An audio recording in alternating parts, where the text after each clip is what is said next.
अस्सलाम वालेकुम जी, welcome back to our YouTube channel learn Italian in Urdu. अगर आप भी उर्दू से इटालियन सीखना चाहते हो और आप मेरे इस चैनल पर नए हैं तो मेरे इस चैनल को ज़रूर सब्सक्राइब कीजिएगा और साथ ही साथ बेल आइकन पर लाजमी क्लिक कीजिएगा ताकि मेरी हर नई आने वाली वीडियो को नोटिफिकेशन सबसे पहले आप तक पहुंच सके। जैसे कि आप लोग जानते हैं कि हमने 2-3 दिनों से जो है इटालियन जो है वोकैबुलरी का जो है सिलसिला स्टार्ट किया और इन वीडियोस में जो है हम डिफरेंट जो है अल्फाज का जो है डिफरेंट ग्रुप्स ऑफ अल्फाज का जो है हम सही राय इकट्ठा कर रहे हैं ताकि आने वाले जो लेक्चर में भी आने वाले कोर्स में भी के कोर्स में आपके पास ऑलरेडी जो है वोकैबुलरी के जो है अल्फाज हों ताकि आपको डिफ़िकल्टीज़ ना आए लेक्चर को समझने में, क्योंकि बी ऊनो जो लेवल है वो थोड़ा एडवांस लेवल होने जा रहा है। तो इसलिए मैं कोशिश कर रहा हूँ कि इन दिनों जो है आपको वोकैबुलरी के अल्फाज सिखाए जाए। तो आज के इस लेक्चर में हम देखेंगे, जैसे कि आपको स्लाइड पे शो हो रहा है, शहर के आसपास लिखा हुआ। इसका मतलब क्या हुआ? इसका मतलब ये हुआ कि आज के इस लेक्चर में हम देखेंगे जो शहर के अंदर डिफरेंट पॉइंट्स होते हैं, यानी कि चर्च को इटालियन में क्या कहते हैं, स्कूल को इटालियन में क्या कहते हैं, पार्क को इटालियन में क्या कहते हैं, इससे मिलते जुलते जो जगह होती हैं हम वो देखेंगे कि उनको इटालियन में क्या कहते हैं। ठीक है, तो हम बढ़ते हैं जी नेक्स्ट स्लाइड की तरफ। तो हमारी नेक्स्ट स्लाइड ये रही। ठीक है जी, ऊपर हेडिंग आपको शो हो रही है कि शहर के अंदर मौजूद जगहों के नाम, तो हम वो देखेंगे उनको इटालियन में कैसे प्रोनाउंस किया जाता है, क्या कहा जाता है। सबसे पहले जी पार्क को कहते हैं जी पार्क को जो है इटालियन लैंग्वेज में पार्को कहते हैं। ठीक है, उसके बाद है जी chiesa कहते हैं जी चर्च को इटालियन लैंग्वेज में chiesa कहते हैं। ओस्पेदाले कहते हैं जी हॉस्पिटल को, यानी कि अस्पताल को ओस्पेदाले कहते हैं।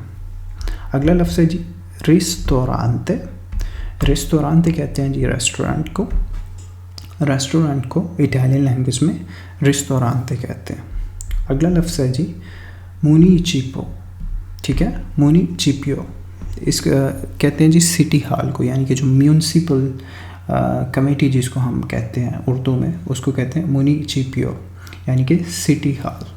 उसके बाद है जी स्टेज़िone di polizia कहते हैं जी थाने को इटालियन लैंग्वेज में स्टेज़िone di polizia कहते हैं।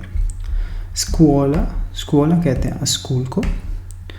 ufficio postale डाकखाना जो होता है, यानी कि जो पोस्ट ऑफिस होता है, डाकखाना होता है, उसे इटालियन लैंग्वेज में ufficio postale कहते हैं। अगला लफ्ज़ है जी मुज़ेओ कहते हैं म्यूज़ियम को इटालियन लैंग्वेज में मुज़ेओ कहते हैं। बिब्लियोतेका कहते हैं कुतुबखाने को, यानी कि लाइब्रेरी जो होती है उसको कहते हैं बिब्लियोतेका, यानी कि कुतुबखाना। सिनेमा कहते हैं सिनेमा को। अब ये छोटा सा ही फ़र्क है, जिस तरह इंग्लिश में हम सिनेमा कहते हैं और इटालियन में जब हम इसको प्रोनाउंस करेंगे तो ये चिनेमा बनेगा। ठीक है, तो चिनेमा कहते हैं जी सिनेमा को। अब ये लफ्ज़ है जी ओतल, इसको एच की आवाज़ जो है, यानी कि आका, जिसको हम इटालियन लैंग्वेज में एच को आका कहते हैं, उसकी आवाज़ जो है वो साइलेंट हो जाएगी। तो जब हम इसे इटालियन में पढ़ेंगे तो ये ओतल बनेगा। ठीक है, ओतल कहते हैं जी होटल को। ठीक है, होटल को कहते हैं ओतल। ये कुछ जगह थी शहर में, शहर के अंदर मौजूद कुछ जगहों की वोकैबुलरी हमने देखी। नेक्स्ट स्लाइड की तरफ बढ़ते हैं जी। नेक्स्ट स्लाइड है जी, इसमें हम डायरेक्शंस पढ़ेंगे, यानी कि सिमतें। ठीक है, अब किसी को डायरेक्शन बताना हो कि तुम बाएं मुड़ जो, दाएं मुड़ जो, सीधे जाओ कोने में, इसके बाद इसके सामने, तो ये डायरेक्शन आपने कैसी बतानी है इटालियन लैंग्वेज में वो देखेंगे। ठीक है, जीरारे आ सिनिस्tra, इसका मतलब होता है बाएं मुड़ो। ठीक है, बाएं मुड़ना।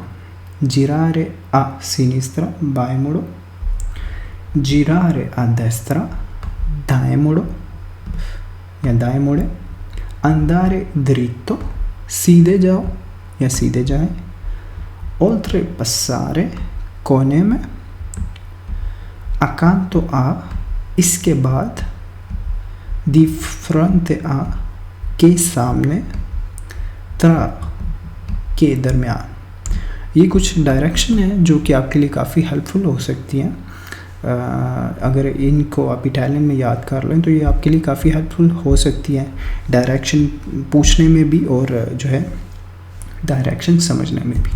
तो होप सो आज की वीडियो भी ये लेक्चर भी आपके को पसंद आया होगा। तो आपकी मुझे काफ़ी सपोर्ट की ज़रूरत है आप लोगों की, तो ज़्यादा से ज़्यादा सपोर्ट करें इस चैनल को, ताकि जो है मैं मोटिवेट रहूँ। B1 जो लेवल जो है हम करेंगे इस चैनल पे। तो आपसे मैं इजाज़त चाहूँगा, आपसे मुलाकात होगी नेक्स्ट वीडियो में, नेक्स्ट लेक्चर में। तब तक के लिए मुझे दीजिए इजाज़त। अपना रखिए बहुत सारा ख्याल और मुझे रखिए दुआ में याद। अल्लाह हाफिज़।